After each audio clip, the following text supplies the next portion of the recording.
Good morning. Uh, the session is fifth session. The topic today I'm going to give lecture is on the features of GST of the subject indirect taxes 1 for the fifth semester students of BCom course. That is features of GST. The objective is to study the features of GST in the context of India and also to understand the objectives of the GST. Outcome is the students, it enables the students to know the features and also to know the objectives of the GST. Features of GST. There are various features of the goods and service tax that is newly implemented in India. The first feature is that the GST is applicable on the supply of goods and services. The GST is mainly levied on the supply of goods and services. So here supply, as per the GST Act definition, the supply means it is nothing but the sale, any sale, exchange, transfer, or anything given on rent, lease, etc. can be treated as the supply. So any transaction happens is called as a supply, and that supply is supply of goods and services is levied GST. Secondly, it's based on it is a destination based principle is followed under the GST. The GST is levied on the destination based consumption. So earlier taxation, it was the origin based transaction was followed, but in the GST structure, that is the consumption based structure, consumption based taxation is levied under the GST. Third thing is that dual GST with the center and the state. GST follows the feature of the dual. Dual means both the center and the state government levy the GST for the transactions at a time is called as the dual GST. Both the central and state governments share the equal rate of GST revenue. Next is the CGST. Here the GST levies the central goods and service tax if any transactions happens within the state, that is intrastate transactions. For any intrastate transactions takes place, then the CGST tax is levied by the central government. GST by the state government, that is SGST. If any state transaction takes place or if any transactions happens within the state or intrastate transactions, then the GST levied is the SGST, that is states goods and service tax. Next feature is that IGST. So here IGST is the unified and it is collected by the center and it is shared among both the union and the state government. IGST tax is levied when there is any interstate transactions. Any interstate transaction happens, then the IGST tax is levied by the government. Next, import. If there is any import of goods and services, and if that is mainly subjected to IGST. So if there is any import of goods and services, the tax levied is the IGST. The rates of GST is also decided by the council. So here GST council, it is a committee framed to manage the GST transactions or GST overall. GST activities are governed by the GST council.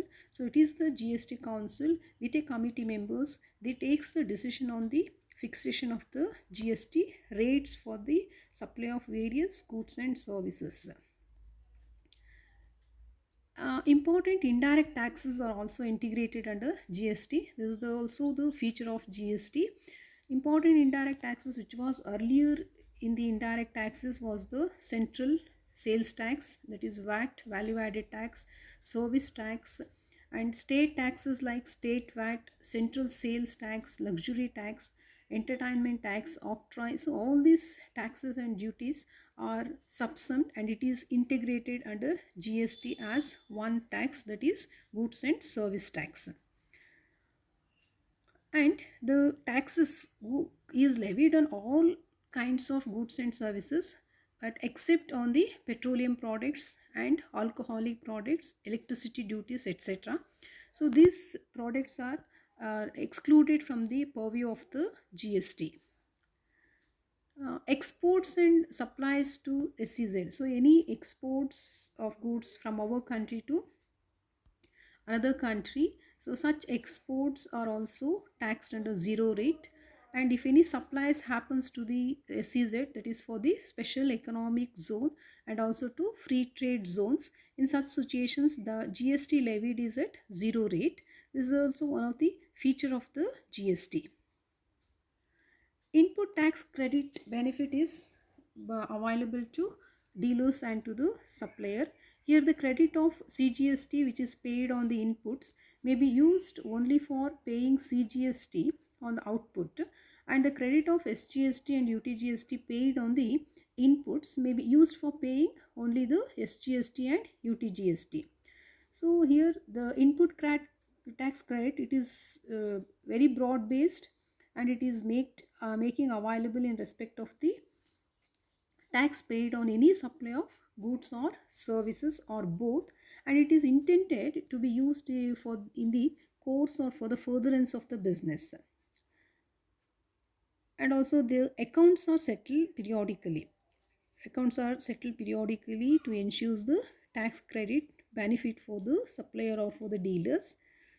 And different cutoff rates are given for filing the e-tax returns for various class of persons or the associates who comes under the GST purview.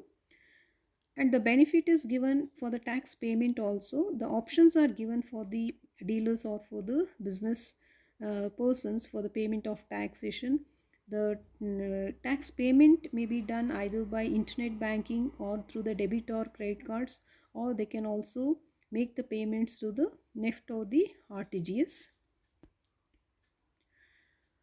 The benefits, the feature is also that is for the eliminating the cascading effects of indirect taxes, and to make available of the input tax credit what I told earlier, and also to overcome the tax complexities or confusions, the GST is introduced, which is the foremost feature of the GST. And finally the to unify the tax base, tax laws and administration procedures, the tax laws and administration procedures are unified with the introduction of GSTs, and GST registration procedure is also simplified, and payment of taxes, input tax credit benefit facilities are also simplified under the GST. So these are some features of GST. And what all the books I referred, I quoted here. Thank you.